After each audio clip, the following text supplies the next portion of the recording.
आज हम बात करने वाले हैं एक ऐसी कहानी की जो सुनने में किसी थ्रिलर फिल्म जैसी लगती है। ये कहानी है वेनेजुएला के राष्ट्रपति निकोलस मदुरो की नाटकीय गिरफ्तारी की। लेकिन ये सिर्फ एक गिरफ्तारी नहीं थी। इसके पीछे सालों की राजनीतिक, कानूनी और आपराधिक साजिशें छिपी हुई थीं। जरा सोचिए, 3 जनवरी 2026 की सुबह वेनेजुएला की राजधानी कराकस में एक ऐसी खबर फैलती है जिसने न सिर्फ लैटिन अमेरिका बल्कि पूरी दुनिया में सनसनी मचा दी। ये कोई छोटी मोटी घटना नहीं थी। अमेरिकी राष्ट्रपति ने खुद इसका ऐलान किया और ये बात अमेरिकी कांग्रेस की एक ऑफिशियल रिपोर्ट में दर्ज है, जिससे ये साफ हो जाता है कि ये एक बहुत बड़ा और सुनियोजित ऑपरेशन था। तो सबसे पहले चलिए सीधे चलते हैं उस दिन की घटनाओं पर। आखिर कैसे एक देश के राष्ट्रपति को पकड़ा गया और उसके ठीक बाद क्या हुआ। गिरफ्तारी के बाद मामला पहुंचा न्यूयॉर्क की एक अदालत में। वहां मादुरो और उनकी पत्नी सिलिया फ्लोरेस दोनों ने नशीली दवाओं की तस्करी से जुड़े सभी आरोपों से इनकार कर दिया। मादुरो ने कहा, मैं निर्दोष हूं, मैं एक सभ्य व्यक्ति हूं। लेकिन यहाँ सबसे बड़ा सवाल ये उठता है कि आखिर एक मौजूदा राष्ट्राध्यक्ष, एक सिटिंग हेड ऑफ स्टेट, एक अमेरिकी अदालत में पहुंचा कैसे? इसका जवाब उस लंबे कानूनी मामले में छिपा है जिसने इस पूरी घटना की नींव रखी। इसके लिए हमें थोड़ा समय में पीछे जाना होगा और समझना होगा कि अमेरिकी सरकार ने मादुरो के खिलाफ ये पूरा मामला आखिर बनाया कैसे और क्यों। देखिए, ये कोई अचानक लिया गया फैसला नहीं था। ये टाइमलाइन बताती है कि कैसे पिछले 6 सालों में अमेरिका का दबाव लगातार बढ़ता गया।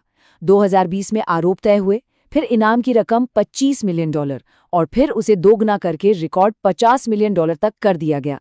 ये एक धीमी लेकिन लगातार बढ़ने वाली प्रक्रिया थी जिसका अंत गिरफ्तारी से हुआ। अच्छा, इस पूरे मामले के केंद्र में एक नाम बार बार आता है, कार्टेल डे लोस सोल्स या कार्टेल ऑफ द सन्स।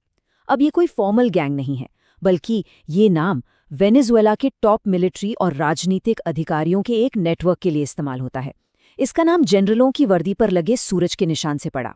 आरोप है कि यही नेटवर्क देश की सत्ता का इस्तेमाल आपराधिक गतिविधियों के लिए कर रहा था। और आरोप कोई मामूली नहीं थे।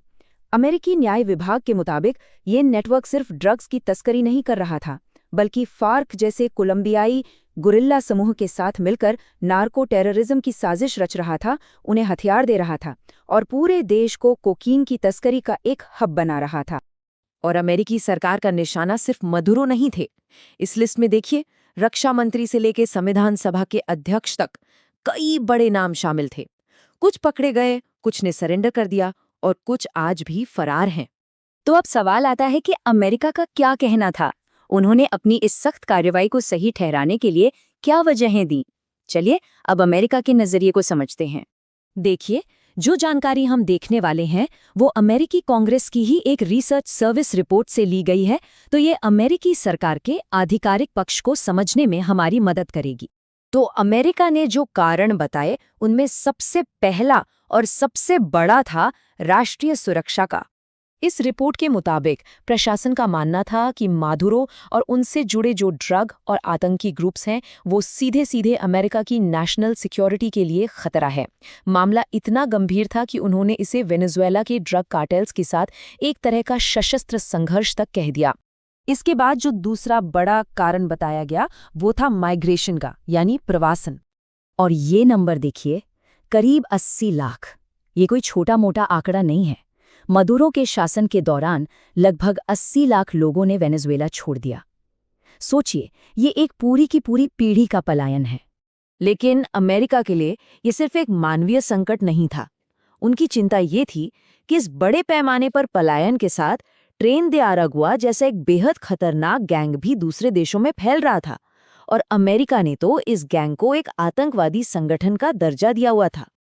और फिर आता है तीसरा और आखिरी कारण, जो जोड़ा था ऊर्जा यानी एनर्जी से। देखिए, ये तो सब जानते हैं कि वेनेजुएला के पास दुनिया का सबसे बड़ा तेल भंडार है, लेकिन भ्रष्टाचार और खराब मैनेजमेंट की वजह से वहां का प्रोडक्शन बिल्कुल ठप पड़ गया था। तो जाहिर है अमेरिका की दिलचस्पी साफ थी कि एक नई सरकार आए और इस बेहद जरूरी एनर्जी सेक्टर को फिर से खड़ा किया जाए। अच्छा, अमेरिका ने तो ये ऑपरेशन कर दिया, लेकिन इस पर दुनिया भर से कैसी प्रतिक्रिया आई? कहना पड़ेगा, दुनिया इस मुद्दे पर बिल्कुल बटी हुई थी। एक तरफ संयुक्त राष्ट्र, चीन और रूस जैसे बड़े खिलाड़ी थे जिन्होंने इसे खतरनाक मिसाल बताकर इसकी निंदा की, वहीं दूसरी तरफ अर्जेंटीना और पेरू जैसे कई लैटिन अमेरिकी देशों ने इस कदम का समर्थन किया। मतलब खुद लैटिन अमेरिका ने भी इस पर एक राय नहीं थी। और मजे की बात यह है कि ये बंटवारा सिर्फ देशों के बीच नहीं था, बल्कि खुद अमेरिका के अंदर भी था। कांग्रेस में भी इस पर जबरदस्त बहस हुई। कुछ नेताओं ने इसे मादुरो को सजा देने के लिए एक जरूरी और सही कदम बताया, तो दूसरों ने चेतावनी दी कि ये बिना कांग्रेस की मंजूरी के उठाया गया एक खतरनाक कदम है। तो आखिर में अब हम उस सबसे बड़े सवाल पर आते हैं जो मादुरो के जाने के बाद वेनेजुएला के सामने खड़ा है, यानी पावर वैक्यूम और एक अनिश्चित भविष्य का सवाल। तो हम इस चर्चा को एक पॉलिसी एक्सपर्ट के बड़े सवाल के साथ खत्म करते हैं। मादुरो के हटने के बाद वेनेजुएला का क्या होगा? क्या वहां आपराधिक निरंतरता बनी रहेगी, मतलब वही पुराने क्रिमिनल एलिमेंट्स राज करेंगे, या फिर लोकतंत्र की तरफ एक मैनेज्ड ट्रांजिशन होगा, या फिर देश पूरी तरह अराजकता में डूब जाएगा? जवाब किसी के पास नहीं है, लेकिन वेनेजुएला का भविष्य दांव पर लगा है।